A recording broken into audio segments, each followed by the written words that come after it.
All right, today we're tackling a big one, blockchain. And look, I know when most of us hear blockchain, our minds jump straight to Bitcoin, right? But its real potential, it goes so much further than just digital money. We're going to get into the very essence of what this technology is all about. So let's just start with a big what if. What if that whole idea we have about blockchain, that it's just a fancy way to make digital cash, is completely missing the point? What if it's not really about money at all, but about trust? A whole new way of building trust online. Okay, so let's really lean into that question. We're going to challenge this idea that blockchain lives only in the world of finance. We're going to uncover the real story here, a story about a technology that could totally reshape how we do, well, pretty much everything online.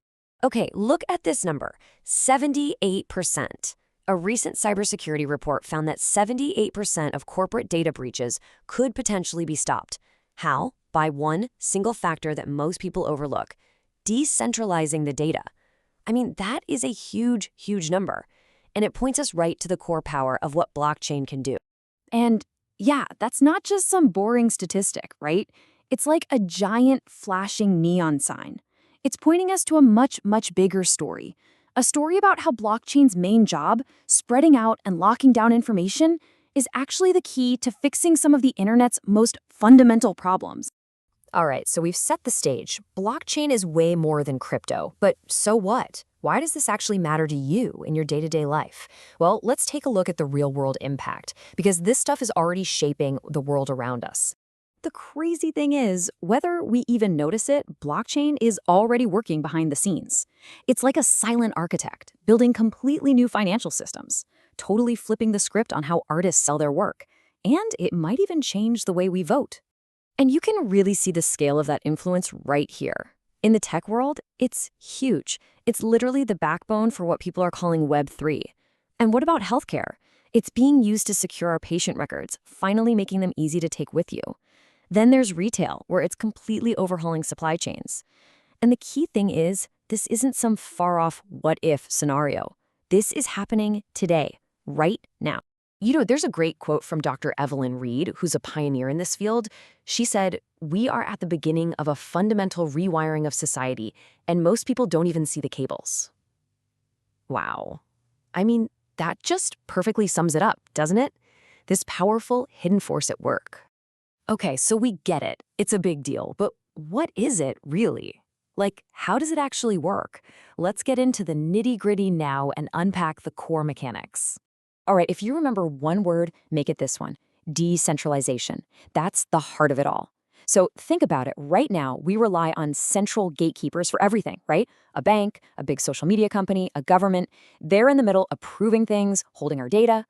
Blockchain just gets rid of the middleman. It lets a whole network of computers work together to do that same job. The big idea? Power and control are spread out, not locked up in one place. So how does that actually work in practice? Well, it's basically a three-step dance. First step, the request. Somebody kicks off a transaction. Maybe they're sending money or signing a digital contract, and that request gets blasted out to the whole network. Then step two, validate. All the different computers on the network check the transaction to make sure it's legit, using a set of rules they've all agreed on. And finally, step three, record. Once everyone gives the thumbs up, that transaction gets bundled into a block and locked into the chain forever. It's a system built on being open and getting everyone to agree. And this is where a lot of people get tripped up. There's this common idea that blockchain is some super niche, complicated thing only for crypto nerds. But that's just not true. The reality? It's a foundational technology. Think of it less like a specific app and more like the internet itself, a base layer that you can build almost anything on top of. So let's break that framework down into its three key ingredients. First, you've got the distributed ledger. The easiest way to think of this is just a shared digital notebook. Everyone on the network has an identical copy. Second, there's the consensus protocol. This is just the rule book. It's how the network agrees on what's true and what's not without needing a boss to tell them. And last, you have cryptographic security. This is the super strong digital lock that makes all the records basically impossible to tamper with. You put those three things together, and you get a system that's see-through for everyone involved, but also incredibly secure. Okay, so we've covered the what and the how. Now for the really fun part, where is all this headed? Let's look to the future.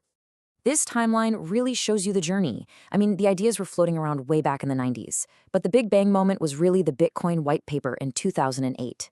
Right now, we're in this wild, messy, rapid experimentation phase. But look ahead. The projection for 2035 isn't just that it'll be popular, it's that it will be seamlessly woven into our global systems. That's not just a small step forward, that's a full-blown revolution. So, what does that revolution actually look like in real life? Well, imagine this. You scan a code on your bag of coffee, and you can trace it all the way back to the exact farm, the exact farmer. Or imagine a world where you control your own data and your digital identity, not some giant tech company. We're even talking about entirely new ways to run organizations, these things called DAOs. I mean, the possibilities are just staggering. So, if there's one thing to take away from all this, it's this. Getting your head around blockchain isn't just for tech people. It's about understanding that the ground is shifting beneath our feet. It's about getting ready for a future where the basic rules of how we trust each other, what it means to own something, and how we define value are all about to change.